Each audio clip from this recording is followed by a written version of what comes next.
balma oni yangma kibara mamolo kala daw kulo ka o de ka fɔ ye ko an ka jamana kuntigi kɔrɔ n'ale tun bɛ sigila Senegal a bɛ san 5 bɔɲɔgɔn bɔ n'o ye Amadu Tumani Ture ko ale seginna jamana kɔnɔ a n'a ka denbaya a ka segin okumu kɔnɔna na a ka cɛbɔ caman tun kɛlen don ka taa a kunbɛn yen nɔ walasa ka yira la k'a fɔ ko halisa a kanu bɛ o dusukun na ayiwa a yira la k'a fɔ fɛnɛ ko a ka nin seginni kɔnɔ ko ma kɛrɛnkɛrɛnnen damadɔni ka cɛsiri tun b'o ko la n'o ye Jamil Bitar ye ani an ka jamanakuntigi yɛrɛ n'o ye Ibrahim Boubacar Keita ye ko olu de ye maaw bila ka taa delili la ni ka fɔ a ka bolo da dusu kan walasa a ka se ka segin jamana kɔnɔ cogo min na ko ka d'a kan k'a fɔ ko an bɛɛ ye kelen k'an bɛ faso kɔnɔ den de ko wa ko président kɔrɔ don fɛnɛ ko a kanu bɛ halisa a ka jamana kɔnɔ denw na o de hukumu kɔnɔna na sa a fɛnɛ y'i miiri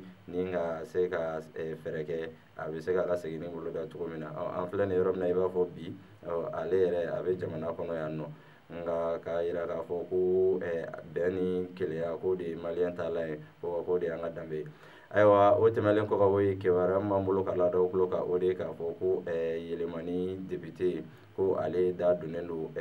cɛnniba min kɛra yen mara dɔ kɔnɔna na n'o ye Kɛrisi ye conseil ka commune kɔnɔna na ka d'a kan k'a fɔ ko o député masinama in k'a ni maire de ka surun ko maire dun ko o bolo jɔlen don maire la k'a tɛ foyi la wari yuruguyurugu kɔ ani dugukoloko yuruguyurugu o yɛrɛ de hukumu kɔnɔna na sa hakilina jiginna yenkaw tun wulila ka taa mairie kɔnɔna na ko fo maire n'a ka maaw ka démissionner ko sinon ko foyi ma ɲɛnabɔ olu fan fɛ u to o hukumu de kɔnɔna na sa ni finitigiw nana u ni finitigiw sera ɲɔgɔn ma muguci bɔra la mɔgɔ damadɔni banala ka juguya ani kelen yɛrɛ ale ni tora la